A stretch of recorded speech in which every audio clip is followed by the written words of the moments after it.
Please bear with us. We are broadcasting live from 44 Main Street in Marshalltown, courtesy of Josie My Josie. So you might hear some technical difficulties throughout the show. As I mentioned earlier on, that tonight spring is finally here, and VOW 88.1 shine a spotlight on a health issue that doesn't always make the headlines, but affects thousands of lives in South Africa. We are going to talk about chronic kidney disease. It is often called a silent epidemic because you can lose up to 90% of kidney function before real symptoms appear. And as of today, over 8,000 South Africans are on what we call dialysis, waiting, hoping, and struggling to access treatment. And behind every number is a person's journey. And in this moment, we'll be looking at the journey of one of our guests, a founder of Kidney Health, talks with Onthatile Wesi, a platform dedicated to raise awareness about kidney health and wellness. She is currently living with stage 5 kidney failure. That has shaped her resilience, her empathy, and a sense of mission. She is joining us on the line. That is the one and only Onthatile Wesi. Good evening, Onthatile. Thank you so much for joining us. Good evening. Thank you so much for the invitation. I mean, you are a communication professional, a radio presenter, and the founder of Kidney Health Talks. What inspired you to combine media with health advocacy? Alrighty, I think number one, our phones are next to us. It's the easiest and most convenient device, right? After starting with dialysis, I decided to start an awareness, and the first thing I thought about was shooting a video, posting it on Instagram. Later on, grew it on YouTube, right? And media is nearer. Social media, there is TikTok, there is Insta, there is Facebook, right?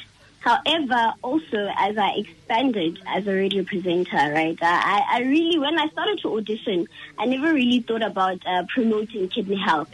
It was a thought that came later on after I talked with my former station manager, as she is a talent manager, and she's like, why don't you use UTFM also? Because it is a brand on its own. And so whenever I get the chance to talk about kidney health on radio, I do. So I think media, like I said, my first point, it is nearer to us. Our phones are nearer, they are convenient. So, and it reaches more people out there as opposed to traditional awarenesses. Now, take us back to the beginning. What were the first signs that made you realize that, something is wrong? One thing I loved when you opened up your opening link, you said that it is the silent killer. One thing about kidney failure, you never really know that you have kidney failure. I started to have leg pains in 2018, which was my second year, right? And I thought it was normal pain that a general practitioner can solve. And unfortunately, it became worse. I remember my late grandmother giving me Nurofen, and thinking that it will help me, but it did not. I learned to live with the pain until later in 2021, when I became worse, started to become tired. Like I had endless fatigue. I had severe migraines, and it led to me forgetting a lot, even dates, even the time. So later on in 2021, I would also get tired a lot, which I thought was anemia. Anemia is another term for losing blood. When your red blood cells can no longer produce blood. I then went to my then doctor. He took me for x-rays. He did not find anything. He then took me for blood tests. That's when he found out that I have kidney failure and immediately transferred me to my now specialist. So one thing about kidney failure, the symptoms are not the same. Our bodies are not the same. So for some people, they get straight into coma. Now, I can hear that, the resilience and, the hope that you have, especially in life, drove you into the person that you are. And there are thousands of young people who are inspired as we speak right now. If you just tuned in, welcome to Wellness Booth with Harvey T _Versa. right here on VOW 88.1. We are broadcasting live from at 44 Main Street, Commissioner, courtesy of Josie My Josie. So we might have some technical difficulties throughout the show, so please bear with us. At the moment, we are joined by Onthatile Wesi, a young lady living with stage 5 kidney failure and on dialysis. Onthatile has turned her journey into purpose. She's using her voice to educate the public about kidney health. She promotes overall wellness and prevention. And most importantly, she also inspires, fellow patients to live boldly beyond their diagnosis. Now, Onthatile, I want us to talk about, the live, day-to-day life challenges, because many of our listeners are busy with work, family, and life. I mean, how has kidney failure and its treatment reshaped your day-to-day basis, your day-to-day routines and your weekly schedule? Okay, so firstly, dialysis for me is non-negotiable, right? First thing in the morning, every Monday, Wednesday, and Friday from 5 a.m. till 9:30, I go to my dialysis treatment. After then, obviously, I am tired, and I'm going to take a little bit of a nap and continue with my life. However, what has helped me a lot is having a balanced schedule and routine, planning ahead of everything and taking accountability that irregardless of me being tired, I still have to push work, So I think with dialysis, we are taught about our bodies, right, during dialysis. Even my doctor does teach me. So you get to control it.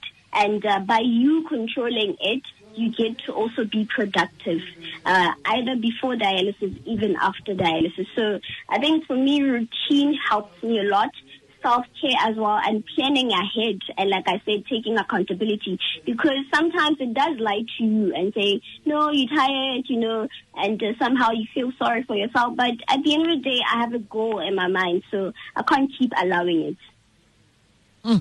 I want us to talk about a moment from your platform that confirmed and gave you, that they were making a real difference, because of the many young people who, even if they're not going through or they're not living with kidney failure, there are other comorbidities and other health-related challenges that they are living with on a daily basis. But what was that moment that you got to realize that, I'm making a huge difference? There are so many young people that relate to my story.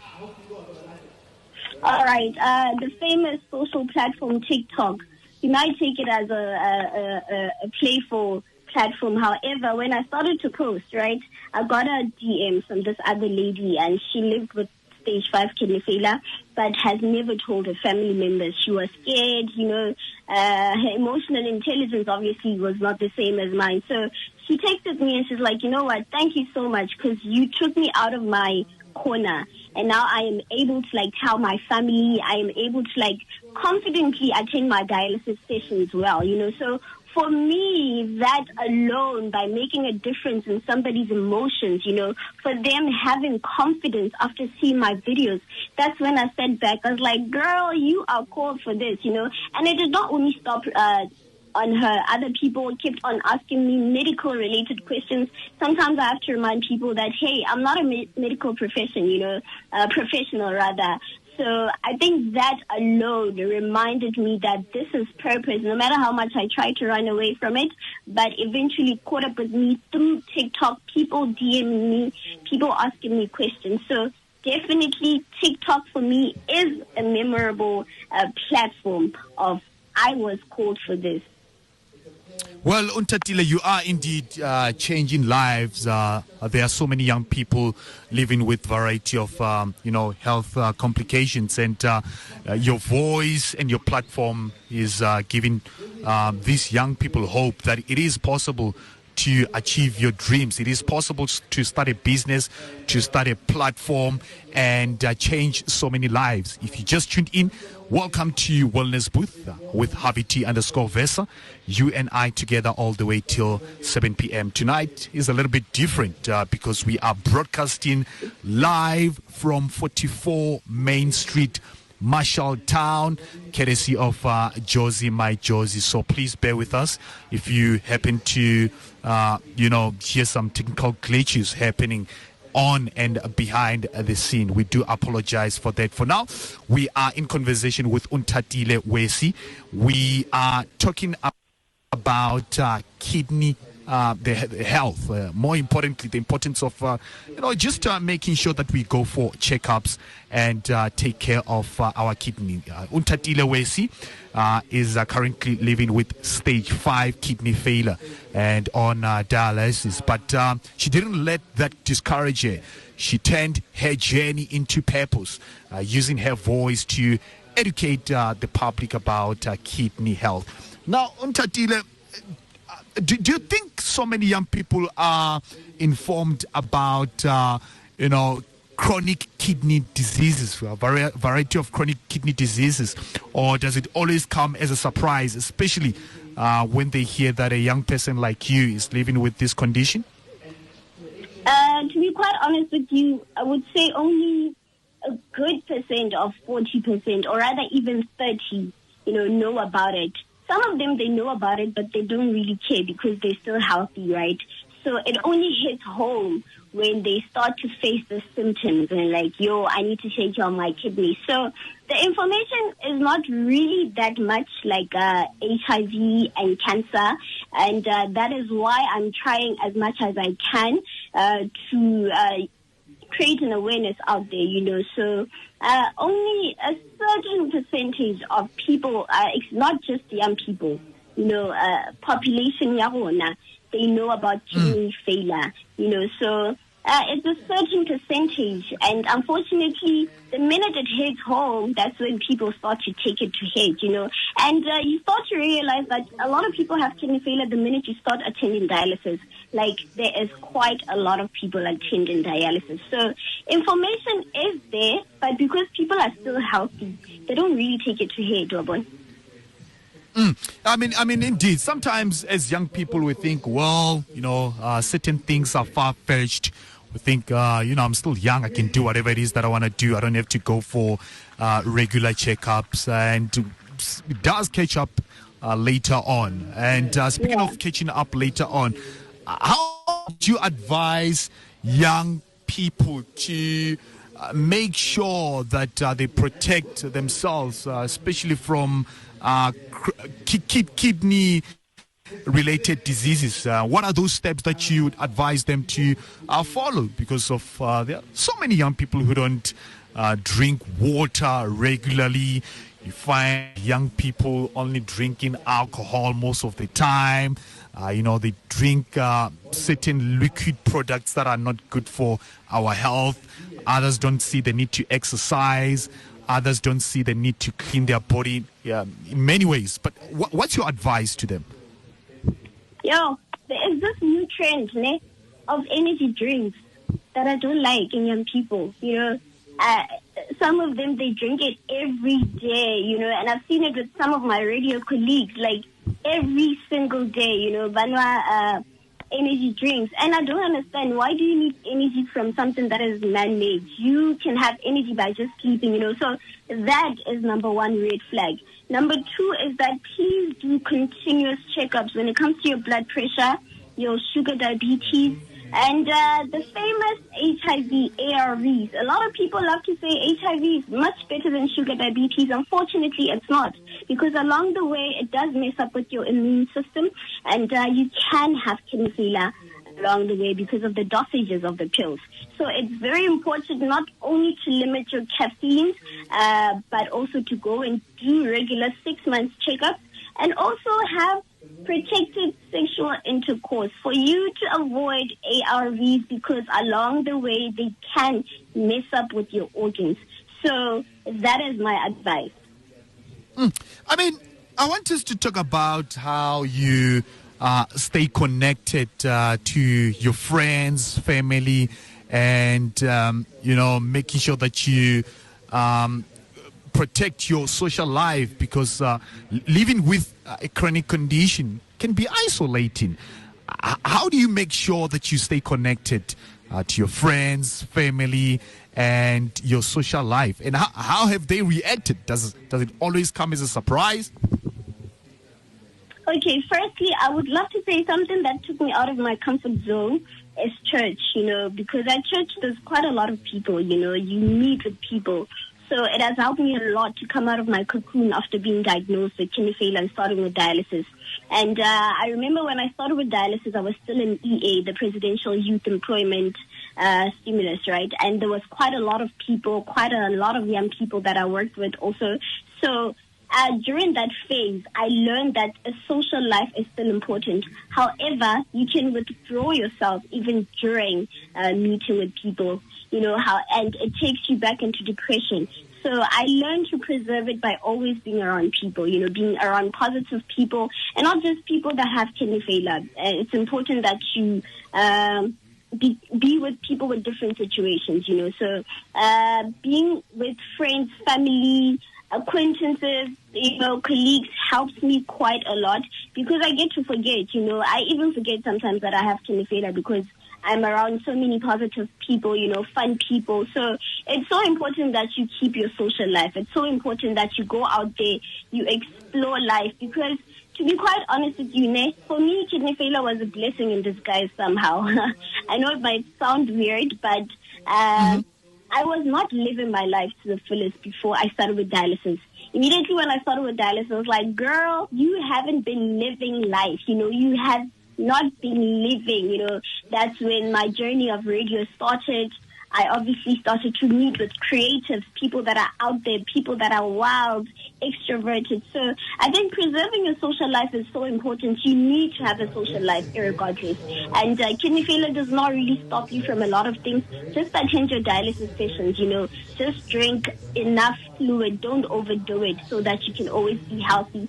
And I think with people reacting, your question on how did they take it, they took it normal. I think they forget because I have kidney failure. Unless I come from dialysis and I'm tired, I'm not okay today, I'm tired. That's when they remember again. But because of my personality, I'm just a bubbly person, so they really forget, and I'm just as normal as everyone. Onthatile Wesi, thank you so much for joining us right here on VOW 88.1. Indeed, you are a light in the darkness. There are so many young people who relate to your story, and I would like us to end this conversation with a message that you'd like to give to young people, not only those who are living with kidney-related diseases, but there are so many young people who are diagnosed with diabetes. Others are living with hypertension. Others are living with HIV and AIDS. And they think, well, it's the end of the world. But it is not the end of the world. There's life after that. As you mentioned that your condition was a blessing in disguise. But how would you like to advise them? Number one, acceptance. Acceptance for amukhela. My it's so important that you accept, you work with what you have. You make a living with what you have. I think Tupac has said it, life goes on irregardless, so just accept, number one. Number two, self-love is very important. To love yourself even in the midst of everything. Find hobbies as well, find hobbies, have a social life, like we said. Follow your dreams, life is already short even without being sick, so follow your dreams, and please also take care of your health. It's so important. Health is really the new wealth, so it's so important that anyone, even if you're not sick, that you take care of your health, please. So to anyone that is living with a chronic illness, it is not the end of the world. Please take my slogan, #have hope. It also has a sunflower, it's just a ray of sunshine for me that reminds me that life is actually worth living, irregardless. Just take your medication and just live your life to the fullest. Amazing. Onthatile Wesi joining us on the line as we broadcast live and direct from 44 Main Street, Marshalltown, courtesy of Josie, my Josie. Onthatile, once again, thank you so much for joining us right here on VOW 88.1. For those who'd like to get in touch with you, how can they do that? Alrighty, so you can follow me on my Instagram, which is at Wesi Onthatile. So my Instagram starts with my surname and then ends with my name. On TikTok is at Onthatile Wesi. And to know more about kidney health, you can subscribe to my YouTube channel, which is at Onthatile Wesi. And my LinkedIn is Onthatile Wesi as well. Amazing. Have a splendid evening, Onthatile. Thank you so much once again. Thank you so much. Thank you. All right, just gone 17 minutes before 7. If you just tuned in, welcome to VOW 88.